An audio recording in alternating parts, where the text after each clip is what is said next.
L'Hopital's rule can help us get out of other indeterminate jams. So what I mean by that is that there are many other types of indeterminate limit forms. You could have things like 0 times infinity, infinity minus infinity as differences, or strange powers. Now, a little bit of thought might tell you why these are indeterminate. So for instance, as I mentioned before, you should think of a limit as running a race. If you just stand at the finish line hours after everyone is finished, you don't know who got to the end first.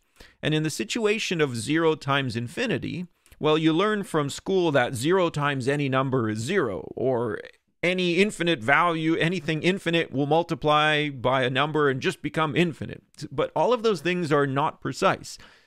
0 times infinity could end up giving you anything.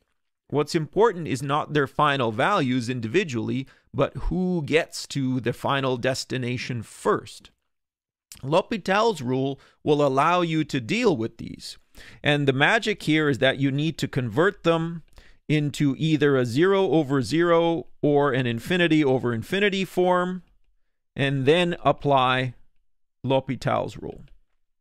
And how you do that really depends very much on the problem that you're trying to solve. So for instance, if I were to take the limit of 1 over natural log of x minus 1 over x minus 1, if I were to sneak a peek here, as x goes closer to 1, natural log goes closer to 0, so this first term wants to go to infinity, and the same thing here. This is what's called an indeterminate difference. It will be indeterminate because it can turn out that the answer, the final answer, can be any value. You are unable to determine it just by looking at their final values. So certainly you cannot apply the limit laws. And what you should do is convert this to either a 0 over 0 or infinity over infinity. Which one and how? Which one will depend on the algebra that you get. So as always, there's some algebraic rewrites that should be happening here. Now in this case, it's most straightforward to put everything over a common denominator. So if I were to put everything over a common denominator, the common denominator would simply be the product of these two things. At this stage, I've done a little bit of algebra, and I can sneak a peek again. As x gets closer to 1, everything upstairs wants to go to 0, and so does everything downstairs. And now I can apply L'Hopital's rule. So I go ahead, I let my poor teacher know that I'm using it, so I put the h above there, and I take the derivative of the stuff upstairs. So the derivative of the stuff upstairs is just going to give me 1 subtract 1 over x. Downstairs I need to use the product rule. So I'll get a 1 times a natural log plus x minus 1 all divided by x. So I'm going to clean that up a little bit. I'll get 1 take away 1 over x, and downstairs I'll get natural log of x plus 1 subtract 1 over x. Now at this stage, once I think I've done as much algebra as I can do, I will sneak a peek again. The stuff upstairs wants to go to 0. And if I look at the stuff downstairs very carefully, the natural log wants to go to 0, but those other two terms also subtract each other and go away. So I get a 0 over 0 again. So now you might be saying, oh, well, what do I do? You use L'Hopital's rule again. So there's no reason why you can't use L'Hopital's rule multiple times in sequence. Sometimes once will do the job. Sometimes you got to do it more than once. It really depends on the problem. So upstairs, I'm going to get a negative. Actually, I'll have, if I were to think of this as a product, as a power, this is x to the minus 1. So I have the negative out front, but then I'm going to get another negative from the derivative. So I'll get positive 1 over x squared. And when I take the derivative of the things in the bottom, I'll get a 1 over x plus a 1 over x squared again here.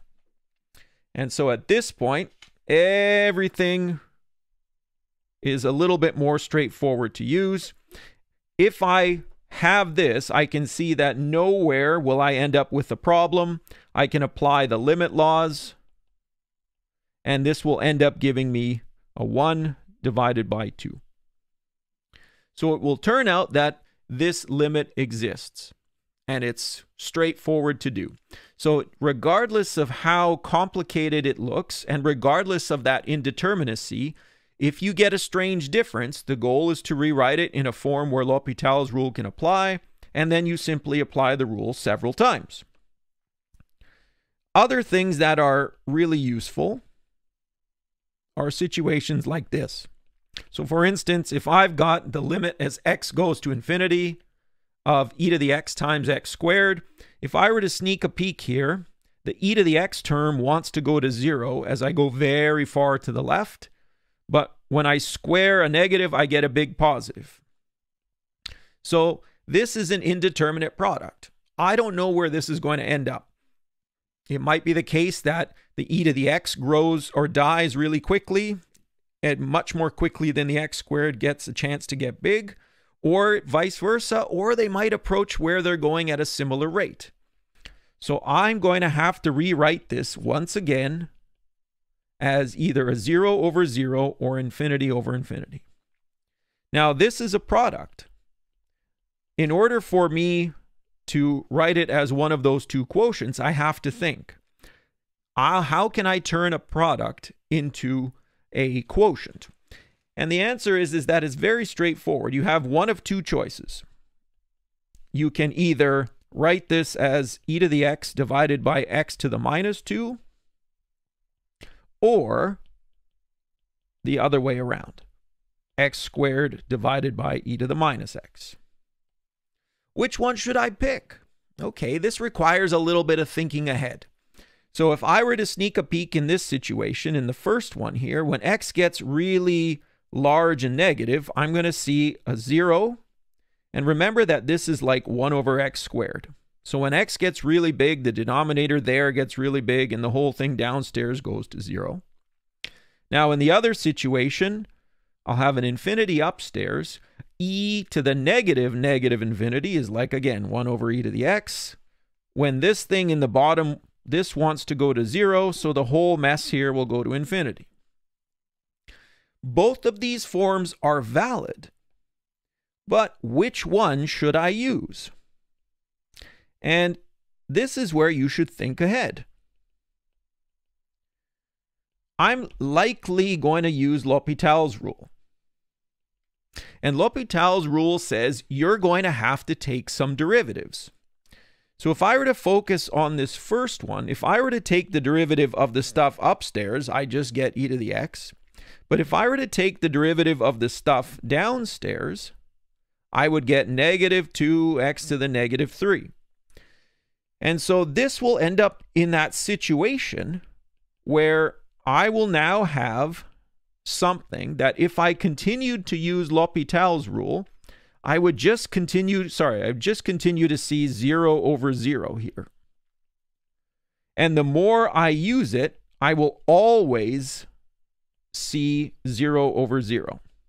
If I were to do it once more, twice more, 10 million times more, it will always just go to 0 over 0 because the exponential function never changes, and that term in the bottom will just keep getting a larger and larger power of x in the denominator. So it's going to turn out that this one is not useful for me. I don't want to use this one. It will be the case that this other one will be the way to go.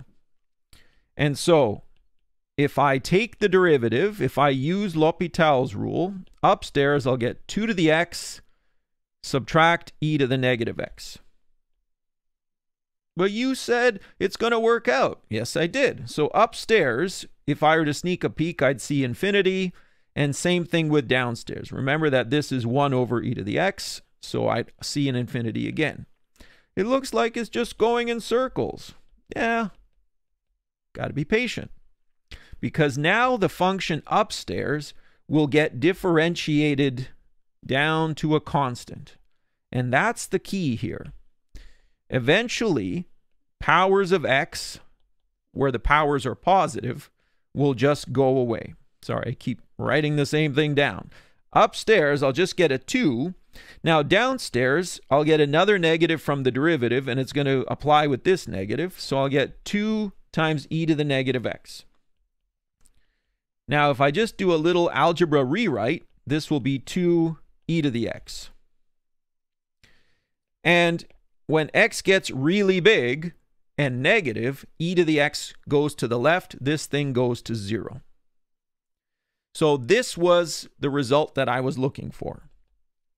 The original question that I started with, x squared e to the x, this limit ends up being 0 because of L'Hopital's rule. So what does that tell me? This tells me that the exponential function got to where it was going before the power became really, really big. So the exponential function decayed very quickly, quicker than this one did. So I'm standing at the finish line of this race and I'm saying, who gets to negative infinity first? The answer was the exponential decayed very quickly. Now, if this power had been an x cubed, none of these results would change. Yeah, I'd have a different expression, but I'd have to use L'Hopital's rule 3 times. But at the end of the day, that power of x upstairs will just keep getting differentiated into a smaller and smaller power, and the exponential will never care. The exponential just stays as it is. So regardless of whether this power was a 2 or a 3 or a million or a trillion or a billion, eventually the exponential function decays and it dominates over any power of x. And that's a really important lesson that L'Hopital's rule tells us. In a race out to infinity, the exponential function will always beat any power of x. It will get to where it's going first. Now, at the same time, we talked about logarithms earlier. You can do this exercise with logarithms and any root of x. Roots are very slow growing, but if you were to do this, the logarithm will always lose to any power, any root of x. The logarithm will grow slower than any root of x as you go out to infinity. And that's a really important takeaway from L'Hopital's rule.